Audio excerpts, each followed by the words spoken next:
If you have clicked on this video to hear some God of War Ragnarok theories, you have come to the right place. Welcome God of War fans, my name is Shayne Static, and today we're going to be taking a look at the connection between Atreus and Tyr. And be sure to stay to the end to find out what I think will happen in God of War Ragnarok and the connection between Atreus and Tyr. So I am not the person who thought of this theory. No, this actually goes to my brother Jake. He is a huge God of War fan as well. So, I thought it was a great theory, so let's discuss it today. So first off, Tyr is alive. Probably not well, but alive. During the God of War Ragnarok trailer, we saw him chained up and released by Kratos and Atreus. And by God, the guy is huge. I mean, I really love the part where Kratos and Tyr just stare each other down. I thought it was awesome. Anyway, I mean, Tyr is so big, he literally looks down on Kratos. But does Kratos flinch? Hell no.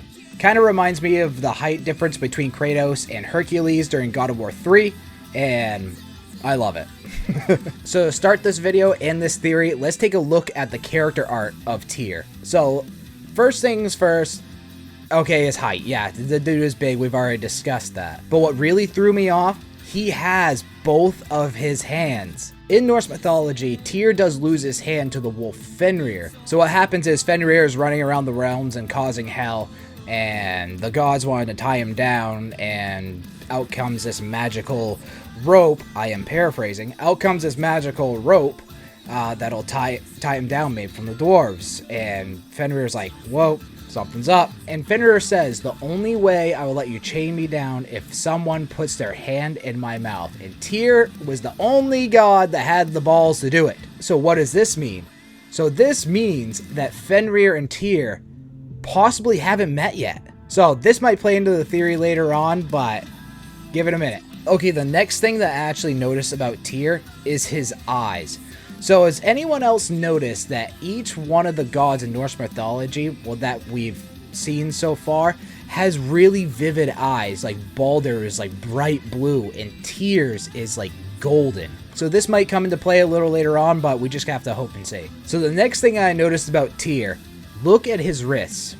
Do those bandages look like anything else anyone has seen so far? We all have. So these look just like the wrappings from Baldur. Why Tyr has them, I have no idea, but you can actually see the very similar wrappings on Freya as well. So this might be another theory for down the road. We'll see. So the last thing I want to take a look at on Tyr are actually these gold coins right here.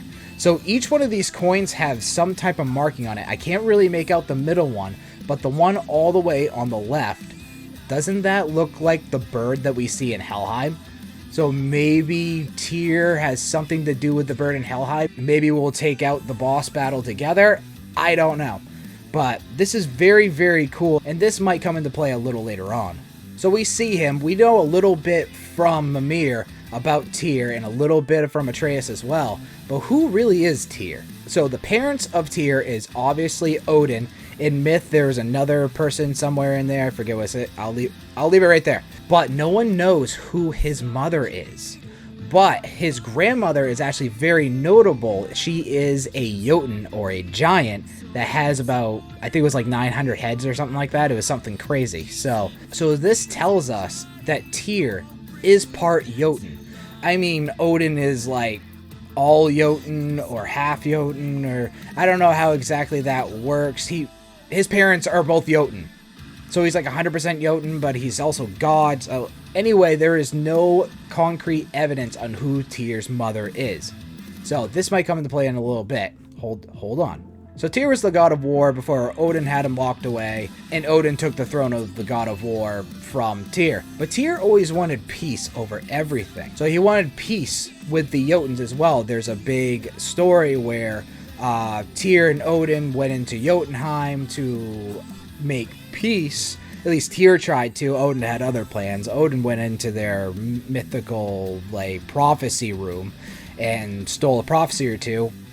Got found out, got kicked out of Jotunheim, and Tyr almost got strangled to death. Fantastic, worked out great for him. He is also the one that hid the Jotunheim Tower in the realm between realms. We know that if you have played God of War 2018, which is fantastic. If you haven't, just go play it. Just go. Just go. Anyway, and real quick, I just want to say I was right when I said Tyr was alive. You got a video about it right here. Called it. So I want to go back to Tyr's parentage really quick. Yes, Odin is his dad and his mother is unknown. So this is where the crazy theory comes in. Okay, so Tyr is half giant, or at least part giant. Loki is half giant, or Atreus is part giant for that matter. Is Tyr and Atreus related? So right quick, I just wanted to bring up Raised Energy by Rep Sports. I am an ambassador for the brand, and to be completely honest, I really do love their stuff, especially their energy drinks, which have 0 sugars, 0 carbs, 0 artificial dyes, and there is absolutely no crash whatsoever. Have you ever had an energy drink and after you're just jittery and still can't focus on what you're doing? Well, my favorite part about Raise is that it does not give you the jitters, but makes you focus and controlled. You have the energy you are looking for and the mental focus that most energy drinks lack pretty hard. Actually, as we speak, I'm actually drinking a Galaxy Burst, and it tastes friggin' awesome. And I love all their other products too, like their pre-workout, because I'm getting a little chunky, but that's besides the point. Their Raise on the go if I don't want a carbonated beverage. Their Sleep formula, which is awesome because I don't sleep very well pretty much my entire life, and it helps me really get the sleep. So if you'd like to try some for yourself, there's a link in the description to Rep Sports page. But how about save some money as well? At checkout, use my promo code SHAYNE, SHAYNE, and save 15% off your total purchase. So give Raise a try when you're looking for that kick in your ass, whether you are an athlete, a gamer, or just someone to look to wake up in the morning or get through the rest of your day. Okay, back to the video. This might explain why Atreus is so keen on finding Tyr and knowing more about Tyr. It might be the only reason why Faye actually told good stories about Tyr. Hear me out. It actually makes sense in a minute. Hear me out. So this is how I'm kind of thinking about it. So maybe Tyr and Faye have the same mother. It is completely possible, especially since we don't quite know much about them. But I have an even crazier theory. Besides Tyr being Atreus' uncle, that would be really cool. It would be. But what if they are siblings? Yes, what if Tyr is Atreus' brother? I mean, how crazy would that be?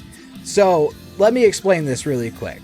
So this would explain exactly why Tyr had to hide the realm tower to Jotunheim to protect Faye and to protect Atreus, but I kind of like him being his brother a little bit better. Listen to this. What if Faye was married to Odin? Crazy theory, I know, but listen. Many of Odin's children are half giant, so this would make a lot of sense. Do I think all of them are born from Faye? No, absolutely not. But this would explain a lot of what set in motion from God of War 2018. So let's say Faye is Odin's ex, okay? Tyr is trying to hide Faye and Loki from her crazy ex Odin, who wants to control the last living giant in Midgard, which is at this time Faye and Atreus. So hiding the Jotunheim Realm Tower also hides the rest of the Jotun. So this explains why Odin sent Balder to look for Faye to find Atreus. This theory also kind of explains why Thor went on his giant killing spree in Midgard. Odin was pissed. Odin was pissed in sending out his best warrior to attack Faye's family and all the people, or giants in this matter, that she knows. It is a revenge thing. It is possible that Thor is not a cold-blooded killer, but just Odin's puppet. So another reason that Tyr probably hid the Jotunheim Realm Tower is that Loki is possibly going to kill Odin in Ragnarok, because I believe Odin has seen this in prophecy, probably one that he stole in Jotunheim. And when does Tyr lose his hand? So I have a video actually already out explaining how I think Tyr is going to lose his hand. It's right here. Check it out. Tell me what you think. So what do you think about this crazy theory? Do you agree? Or do you think I'm way off, or my brother's way off at this point? Leave it in the comments down below and let's discuss it. My name is Shayne Static. I'll see you guys next time. Take care.